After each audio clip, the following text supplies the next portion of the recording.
rouge, autant pour les apprenants que pour les encadrants. Toi, en tant que co-responsable, est-ce qu'il y a des choses que tu as réalisées?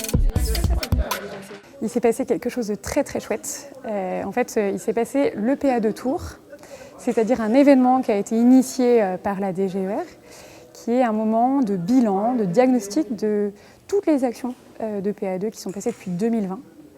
Et puis l'idée, c'était de faire réfléchir les uns et les autres. On avait des élèves, on avait des enseignants, on avait des directeurs, on avait des directeurs d'exploitation. L'idée, c'était de leur dire, prenez un peu de recul. On va regarder comment ça s'est passé, comment vous avez vécu ces actions-là, qu'est-ce que ça a produit.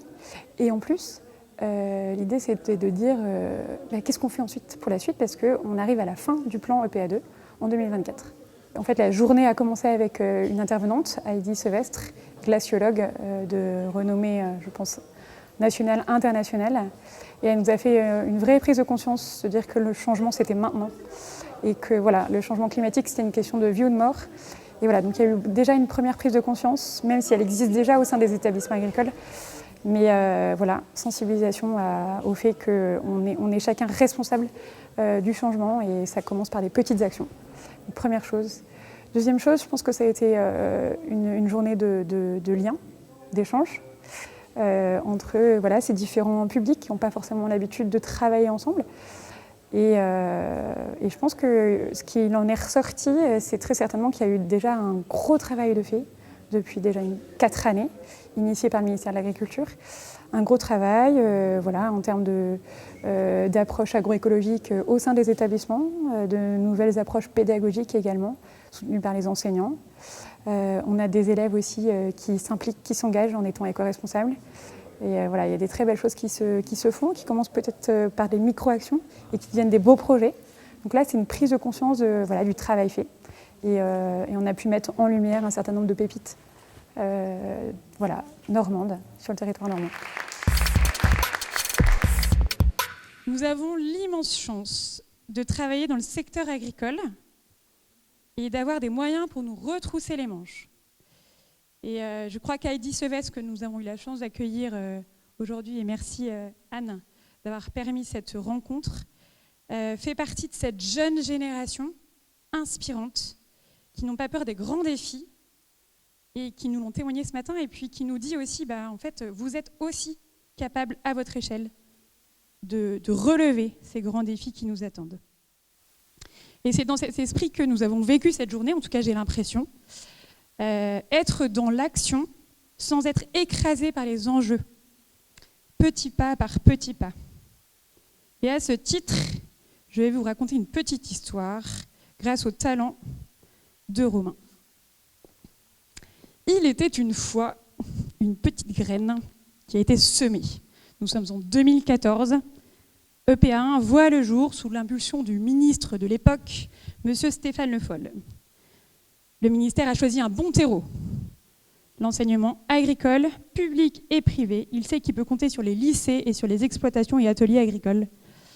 Il choisit également une bonne orientation, l'agroécologie, des bons outils, des référents EPA en établissement, des équipes éducatives motivées, des équipes de direction, des SRFD.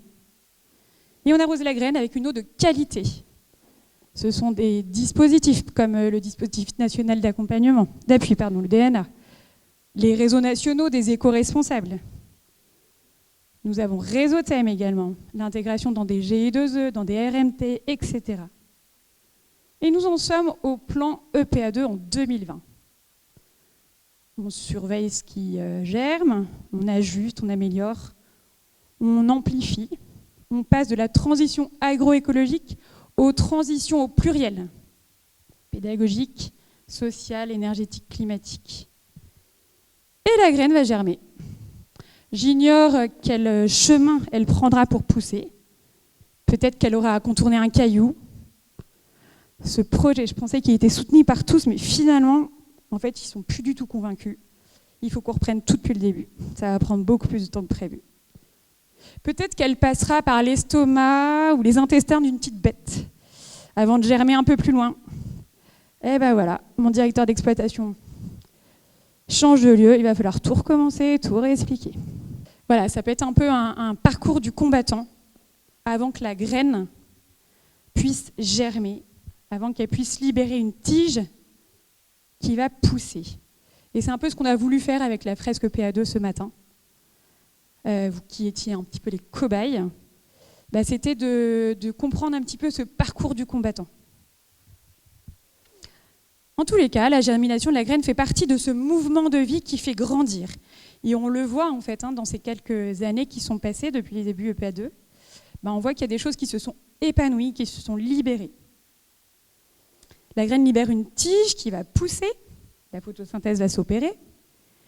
Et c'est le moment où vous apprenez, où vous engrangez de la connaissance, vous êtes sensibilisé. Elle va aussi s'épanouir en fleurs, grâce au soleil et à tout le microbiote du sol, bien évidemment. Et ça, ce soleil et ce microbiote, en fait, c'est votre énergie, c'est votre enthousiasme et votre persévérance, je crois qu'on peut le dire. Et je parle autant pour les apprenants que pour les encadrants. Et toutes ces fleurs, ce sont vos actions EPA2, réussies et visibles. Les rendre visibles, c'est bien ce qu'on fait en communiquant. On a parlé du printemps des transitions. Il y a bien d'autres événements derrière. Et puis, on communique des résultats dont vous êtes fiers et vous pouvez l'être. Là, c'est un petit peu donner envie d'avoir envie, comme dirait l'autre. Et voilà, 2024, c'est vraiment cette année-là où on essaie de faire parler de toutes vos réussites et de toutes vos pépites, de ce que vous avez appris, des compétences que vous avez acquises, de ce que vous avez produit. On a entendu plein de choses aujourd'hui, la restauration de haies, la gestion des déchets par les éco-responsables, une filière bleu-blanc-cœur, la ferme durable, la restauration durable, la reconception des systèmes fourragers de la ferme par exemple, de la fourche à la fourchette. Et évidemment, il m'en manque beaucoup. D'ailleurs, pour parler de vous, la DGER est en pourparlers avec Arte pour pouvoir faire des reportages sur place. À bon entendeur, salut. Et voilà, et la question, c'est pourquoi on a planté cette graine? Est-ce que ça vaut le coup? Et c'est bien cette prise de recul qu'on voulait prendre là au sein de la DGR pendant cette EPA de Tours. Ça s'est déjà passé dans d'autres régions, en Auvergne-Rhône-Alpes. Là, ça va se passer la semaine prochaine à La Réunion. Ça passe aussi par une évaluation. Vous avez peut-être rencontré Claire Verdier qui est ici et qui participe à l'évaluation avec un cabinet externe pour voir si effectivement, objectivement, ce plan EPA2 a servi à quelque chose. Mais c'est certainement aussi car nous avons conscience qu'il est urgent de semer aujourd'hui pour demain. La calotte glaciaire nous le dit, Heidi Sevest nous l'a bien expliqué ce matin, les inondations, les sécheresses, on a beaucoup entendu parler d'imprévus aujourd'hui aussi, les limites planétaires qui sont dépassées. Voilà, elle nous l'a redit, elle dit, le changement climatique est une question de vie ou de mort. Mais la bonne nouvelle, c'est que les champs sont fleuris. Les transitions se sont lancées dans les établissements agricoles, et cela depuis 10 ans, et vos actions nous le prouvent. Et maintenant, il faut aller plus loin, beaucoup plus loin. Nous voulons des champs fleuris à perte de vue, et pour cela, on doit embarquer tous les jardiniers. Le gouvernement, en lançant la planification écologique, avec le budget qui va avec, donne la marche à suivre. Le ministère de l'Agriculture et de la Souveraineté alimentaire est en ce moment même en train de débattre pour la future loi d'orientation. Et la DGER en particulier planche sur la 6e mission qui veut englober les transitions. Et c'est bien pour cela que la DGER a besoin de vous pour construire la suite de PA2. J'ai entendu « changeons de nom », « détricotons les représentations », « restons concrets, adaptons au territoire, rencontrons le territoire, recentrons-nous, simplifions, essaimons. Faisons du hors les murs, faisons du lien, parlons-en.